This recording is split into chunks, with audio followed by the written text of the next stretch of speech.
Welcome back, y'all, to another reading of the Great Cosmic Mother, rediscovering the religion of the Earth. Okay. Of course, I am Chief Willie Hare is my name. All right, but my channel goes under Mama King Oracle because that's who I am. Also, we are many, many things. I'm discovering that when they say you're multifaceted, multidimensional. And I think the many name thing is something that's gone throughout history. We already name different gods, different names, the same God, different names. Okay, in different religions, whatever part of society is using that particular god for whatever reasons. Okay, so that makes sense to me. But I just popped open my book today. I've been reading along with Cassandra Floyd. She reads the entire book. I've also introduced this to my middle daughter. I had planned to buy this copy for them, each one of them, for Mother's Day. Now, the daughter that wants the copy, or she's ordering it herself now because I told her, she happened to call me the other day and say, "Mama." Now, I don't know, maybe she just doesn't pay attention to what I'm saying. But do you believe or do you think that God is a woman? I said, yeah, that's what I've been trying to tell you about the great cosmic mother. So I told her to go ahead and listen to Cassandra read the book, and then she's decided she's going to order it, and it gels with her perfectly, which I already knew it would. Okay, so I did run across this chapter here. The chapters are not numbered, and I'm not about to number them right now. But I'm going to go ahead and just read this section. It's just a few pages. It goes from page 116, if you want to follow along, or also read it if you have the book, to 123. And I'll stick with that for today, okay? So this particular section, this chapter is called 12 Circling Dancers. It's divided up into like 3 or 4 sections, and each section is then divided into chapters. So, again, in the religion of the Great Mother, one comes across 12 dancers in a circle. Even the passion that I revealed to thee and the others in the round dance, I would have called it a mystery. These are supposedly the original words of Christ leading the 12 apostles in a hymn to the biblical Father. And the following comes from the Gnostic round dance taken from the apocryphal Acts of St. John. And we are all circled around him, her, and responded to him, her. Amen. The 12th of the numbers paces the round aloft. Amen. To each and all it is given to dance. Amen. Both the dance and the number 12 are taken from the original goddess religion, the old religion, as witches and pagans would say. Everything alive in Christianity, especially its heresies, is taken from the old religion. Within the witches' covens, there are 12 members and a high priestess. Women and men in alternating positions dance around the magic circle that has been drawn on the ground or floor and blessed by the high priestess. The witches take their sacrament and jump over the holy fire to stimulate the life-giving energies of the moon.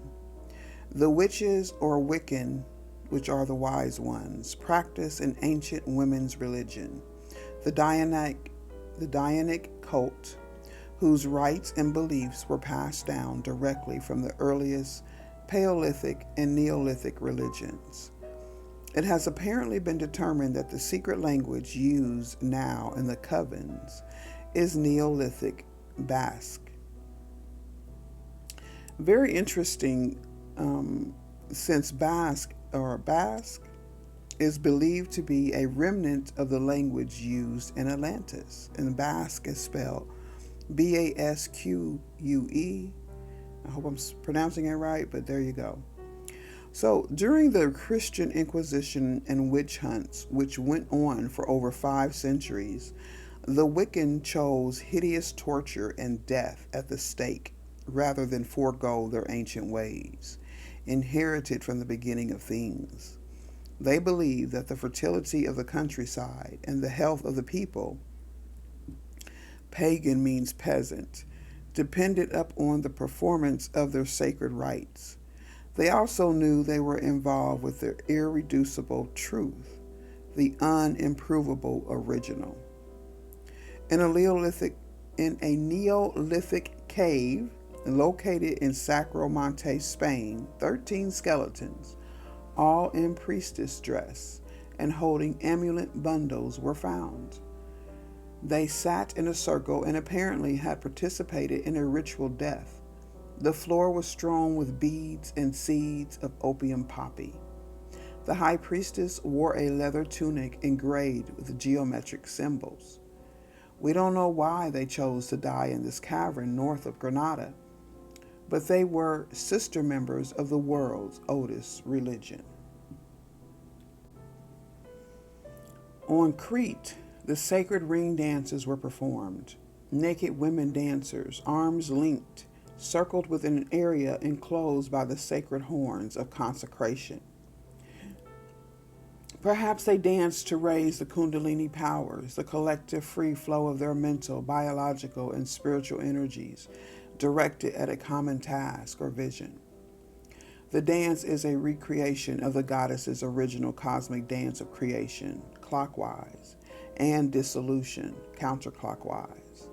We don't know what kind of power was generated by these dances, but we can guess. Some other form of energy, real technological power, can be produced by tapping the terrestrial and cosmic energy currents and consciously directing their flow. When the psychic powers, body, mind, and spirit are correctly concentrated, magical results are possible. All existence is the result of vibrations of the elements. All matter consists of cosmic light and sound waves vibrating at different speeds. The pure sound of the elements and the elemental composition. Sufis believe that by sound one is able to affect and perhaps control the elements. Elizabeth Gould Davis suggests that ancient women shamans were able to control, by group sound, the elemental vibrations with very practical results. Indeed, legends from the Near East, Europe, and Britain tell of great stones being raised, huge megalithic structures built by magic use of sound alone.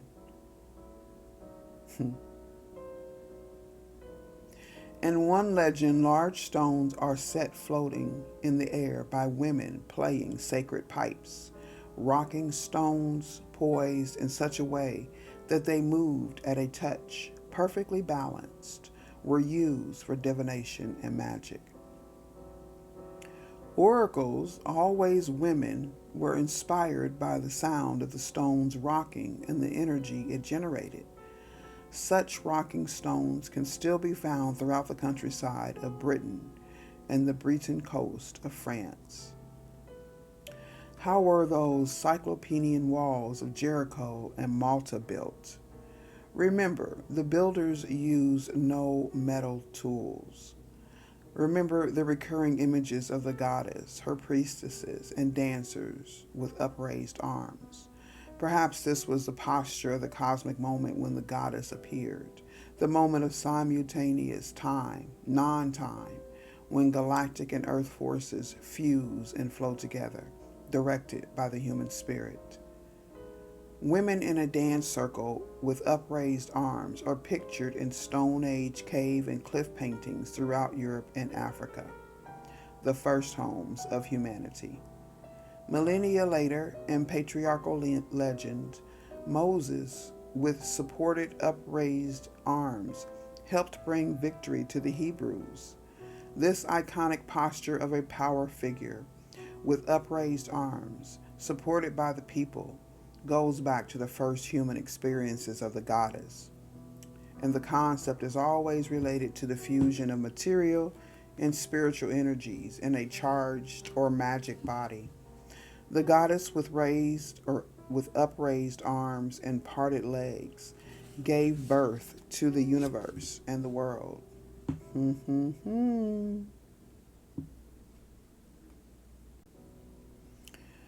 Ancient images also show her as magic musician, blowing sacred pipes or conch shells. In the Tanzanian cliff paintings found by Mary Leakey, some estimated to be 29,000 years old, all the groups were dancing women, some carrying musical instruments. A tall, wonderful red ochre piper plays, with dashed lines falling from the end of her pipe. A singer's open mouth has the same lines falling from it. These lines are song and could also be rain. A South African Bushman painting shows a naked woman in the sky with magic, rain-making lines coming from her body, and the rain falling on a reclining woman and a man standing with upraised arms. Ancient rainmaking was a woman's activity, or rain was seen to fall from a woman's body, e.g., the moon.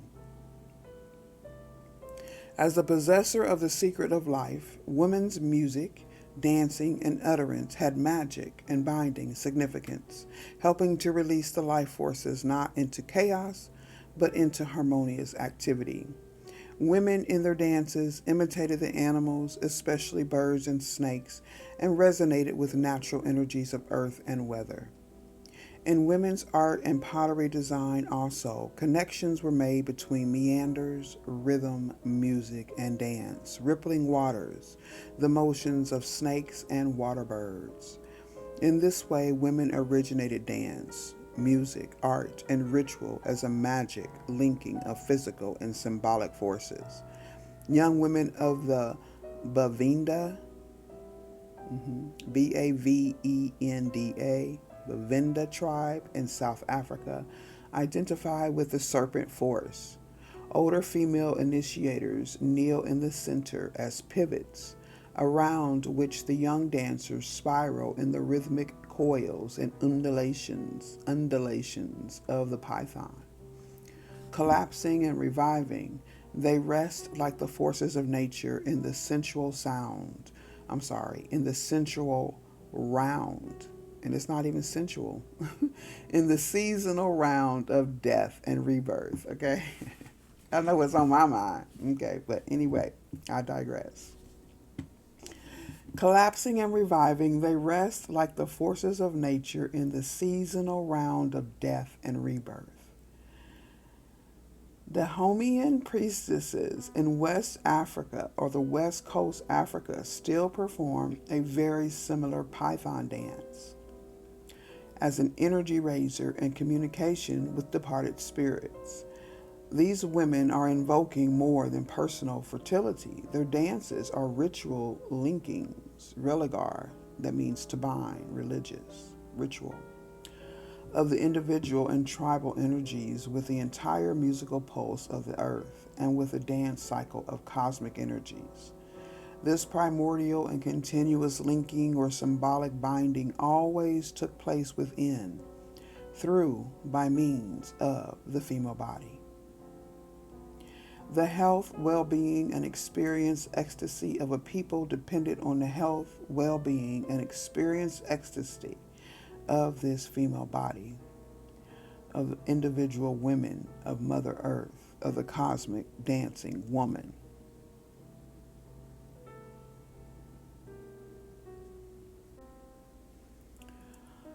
Sufi dervishes claim that their hand clapping, dancing, whirling, and singing are involuntary expressions of the divine power manifesting itself through their bodies.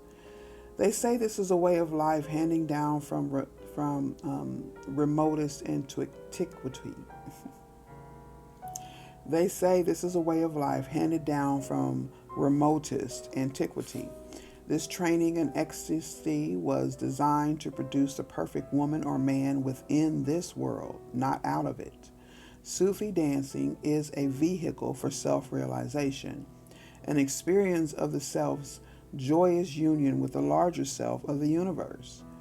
The dervishes I hope I'm saying this word right. Dervishes. Let me look that up real quick.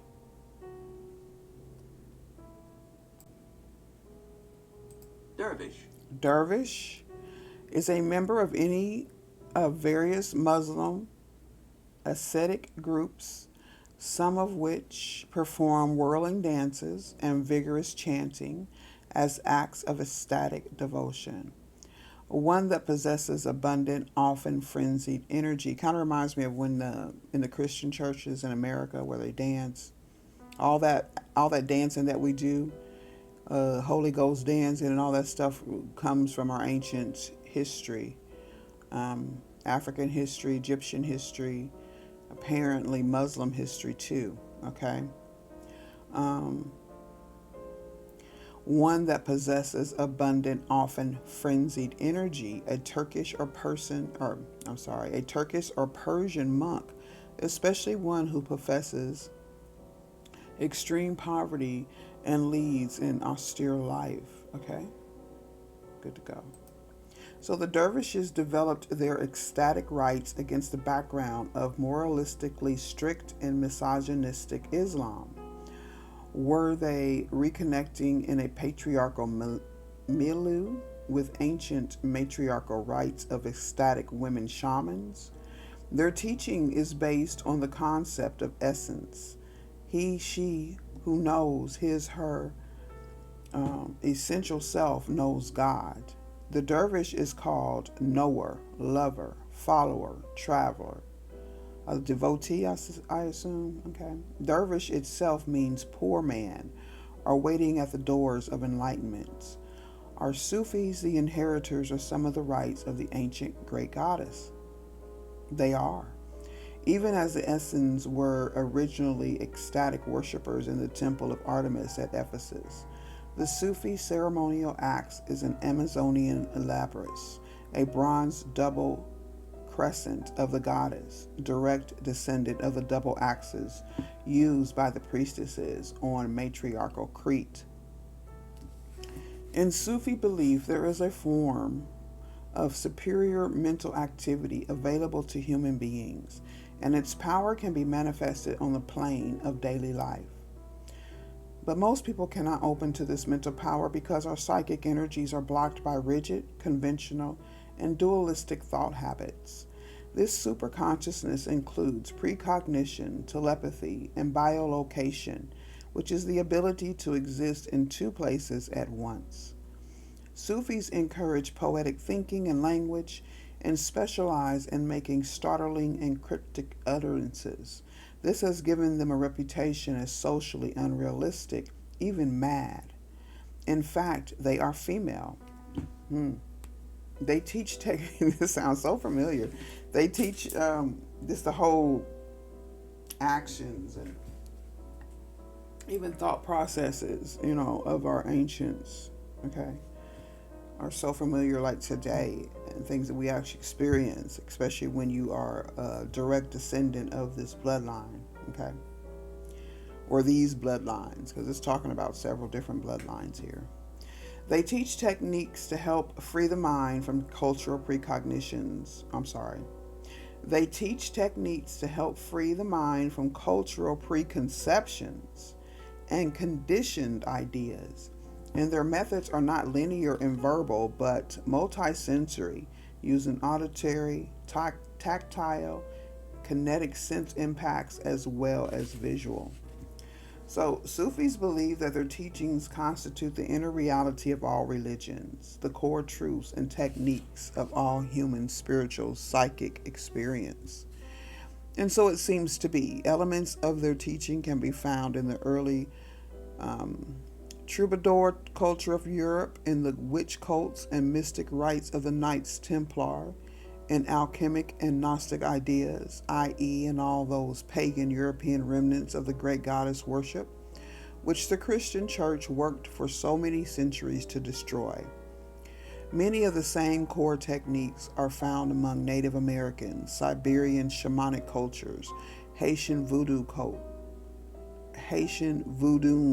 cults, and what remains of African magic religion, especially among the Dahomey, and other West Coast African goddess people. Let me look this up real quick here, y'all. Okay, so this Dahomey tribe is a kingdom in West Africa that flourished in the 18th and 19th centuries in the region that is now southern Benin, Benin. According to the tradition, at the beginning of the 17th century, three brothers vied for the kingdom of Alada, which, like a neighboring Ouida, has grown rich on the slave trade. When one of these brothers won control of Alada, the other two fled. One went southeast and found Porto Novo on the coast of East Ouida. The other, Du Acklin, went north to found the kingdom of Abomi, core of the future Dahomey. Dahomey, Dahomey. Isn't that funny? Dahomey. I got the homie with me. So they all paid tribute to the powerful Yoruba kingdom of Oyo to the east. Okay. So I just want to look that up because I kept running across it and wasn't quite sure what it is. But I also know that it's Dahomey. Okay. So let me find my place again here.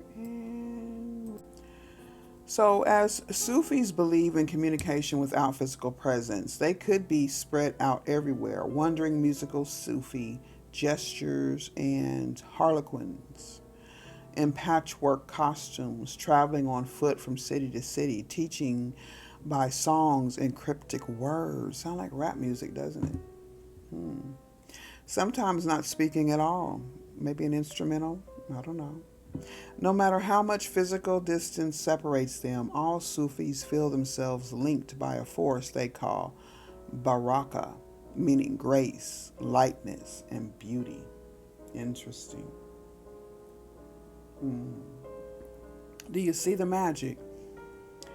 In their ecstatic dance rites, Sufi dervishes go into swoons. They sing, sigh, weep, cry, sway from side to side, thrust knives into their flesh. Wow. Burn themselves in the heat of delirious passion. In The Mystic Spiral by Gilles Proust describes a dervish dancing in flowing robes. The dervish starts his dance with his arms crossed over his breast, suggesting a junction in the heart of the descending and ascending vortices, the ancient attitude posture of the goddess. So he has his left foot firmly earth, representing the still axis.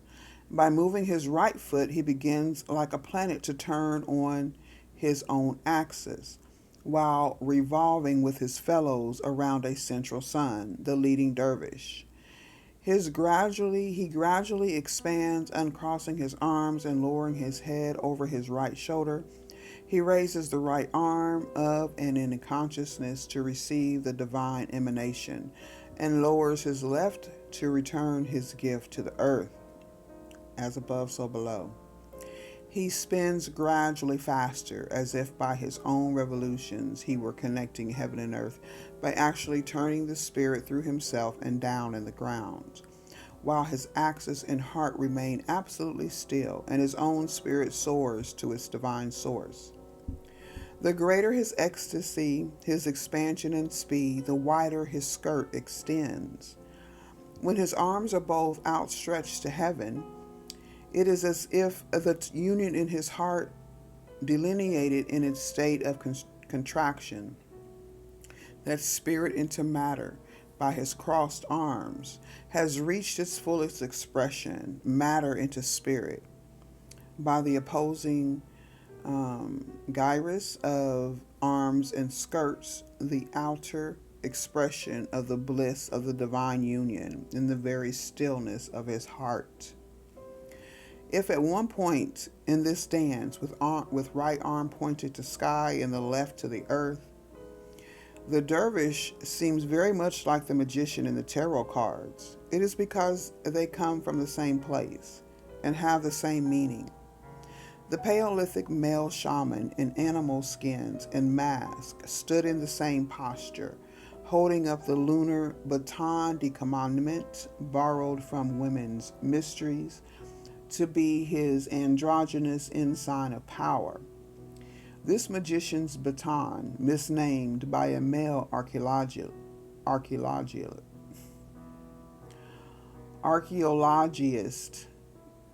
was a woman's lunar calendar stick, the first time measuring device known. The first time measuring device known, dating from the Ice Age. A male magician or shaman cannot be magic, i.e., female, without it. So, a male magician or shaman cannot be magic, they cannot be female without it, which is magic. Other forms of ecstatic dancing come down to us from the Near East, Thrace, the Mediterranean, preserved in Greek legend. One of these is the ecstatic dance of the Bacchantes. Let me look that up, y'all. Child, I was way off on that pronunciation. That's why I like to hear it if I've never seen the word. So let's listen to this word of Bacchantes. It's Bachantes, but this is how it's pronounced. Bacchant. A bacchant. It's a priest or a votary of Bacchus. Bacchus. Bacchus. A boisterous reveler. A priest or priestess or a votary of Bacchus. A bacchanal. A name given in Germany in the 14th, 15th, and 16th centuries to wandering scholars who traveled from one institution of learning to another. So maybe even a church hopper. So let's hear the word. Bacchant.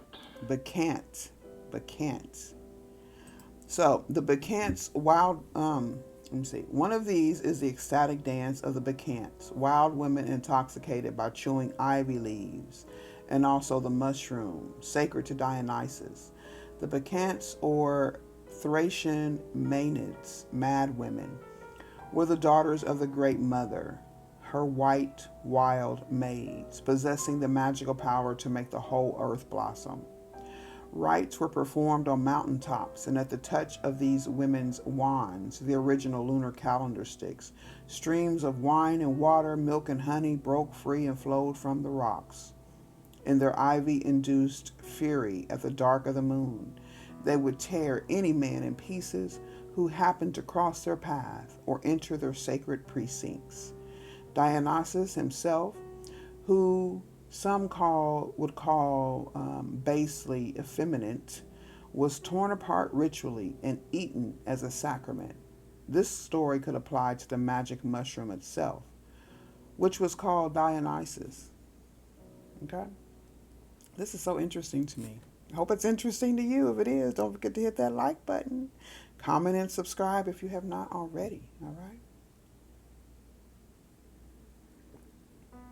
So the cult of Dionysus and the wild women was popular with the common people, especially those in the countryside, far from Roman or far into Roman times.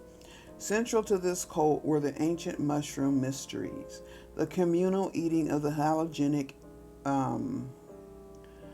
psilocybin. Okay, so let me look this up here.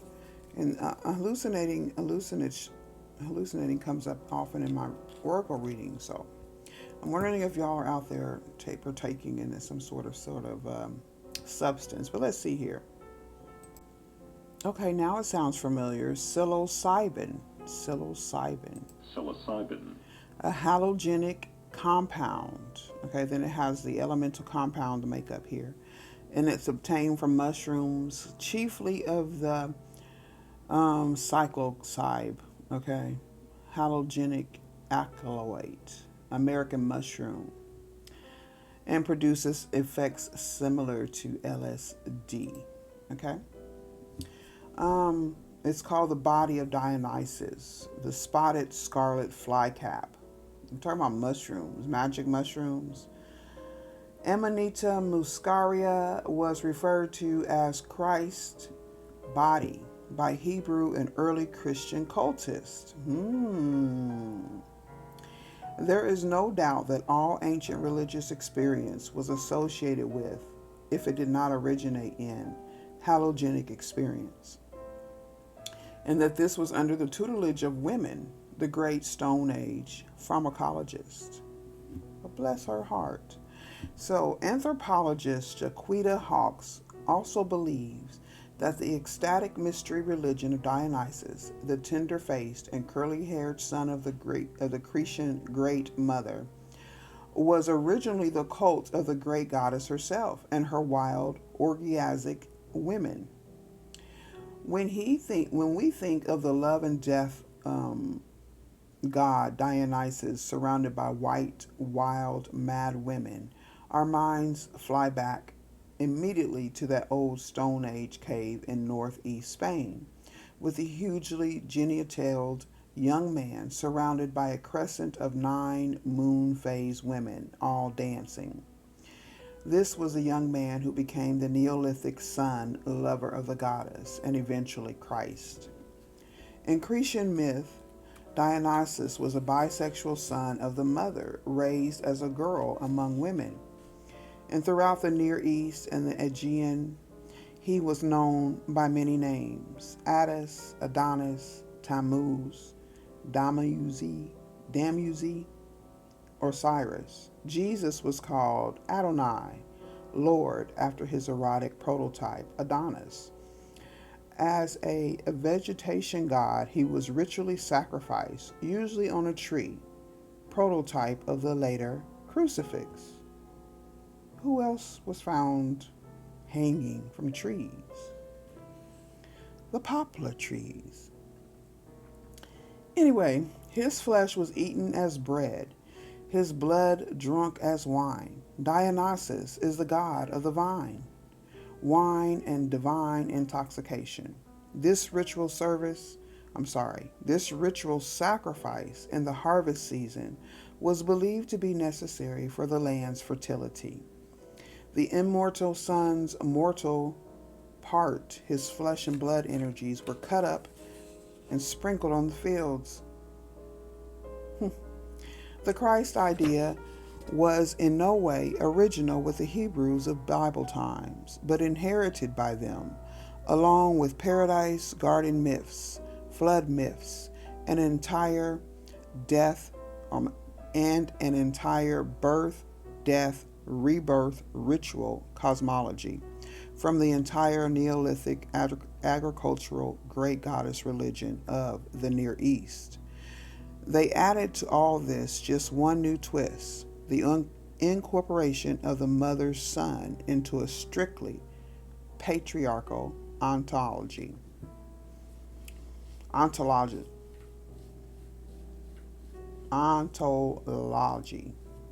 Let me hear this pronounced. Ontology. That's right. Ontology. They added to all this just one new twist: the incorporation of the mother's son into a strictly patriarchal ontology. An ontology is the branch of metaphysics that deals with the nature of being. That department of the science of metaphysics which investigates and explains the nature and essential properties and relations of all beings as such, or the principles and causes of being. A systemic arrangement of all of the important categories of objects or concepts which exist in some field of discourse, showing the relations between them. When complete, an ontology is a categorization of all the concepts in some field of knowledge, including the objects and all of the properties, relations, and functions needed to define the objects and specify their actions. A simplified ontology may contain only a hierarchical classification, a taxonomy showing the type, subsumption, a summary. Okay.